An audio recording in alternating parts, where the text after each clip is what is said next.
განვაგრძობთ გამოშვებას ბაკურიანში საბაზისო სამთო მომზადების ზამთრის სკოლა ნატოს პარტნიორობა მშვიდობისთვის პროგრამის ფარგლებში ქართულ და უცხოელ ჯარისკაცებს ამზადებს.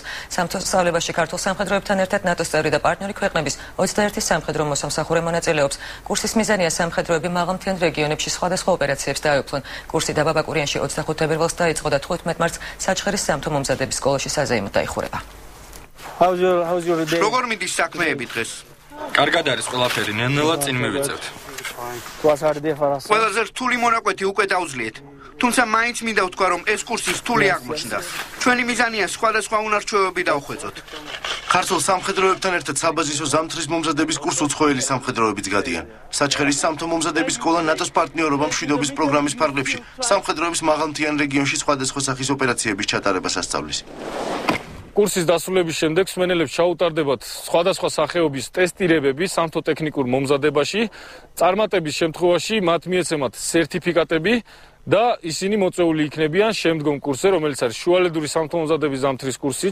მოსამზადებელი კურსის განმავლობაში სამხედროების სამაშველო ოპერაციების კომპონენტებს, თითოეულობისა და ზვავის დროს დაკარგული კონკრეტული ნივთებისა და აპარატურის სხვადასხვა დანადგარებით და ხელით მოძიებას, მაღალმთაში გადაადგილების ტექნიკასა და თხილამურებით ტექნიკურ სრიალს შეისწავლიან.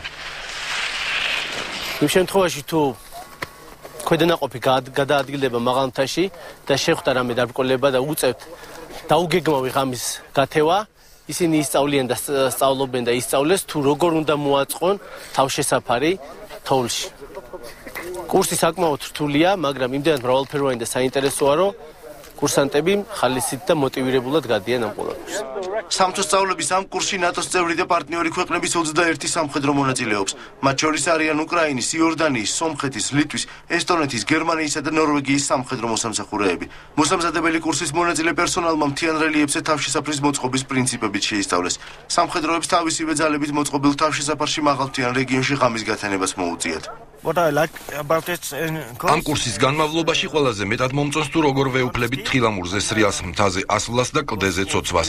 ეს აქტივობები ჩემთვის ძალიან მნიშვნელოვანია და საინტერესო. ახლა ვიმყოფებით თოვლის გამოქვაბულში, რომელსაც ქარიშხლიან ამინჩი თავშესაფრის ფუნქცია აქვს. ბაკურიანში საბაზისო სამთო მომზადების კურსი 3 კვირა გაგრძელდება. სწავლების დასრულების შემდეგ კურსდამთავრებულებს შესაძლებლობა მიეცემათ 2014 წელს გუდაურში უფრო რთულ პირობებში შუალედური სამთო მომზადების ზამთრის კურსი გაიარონ.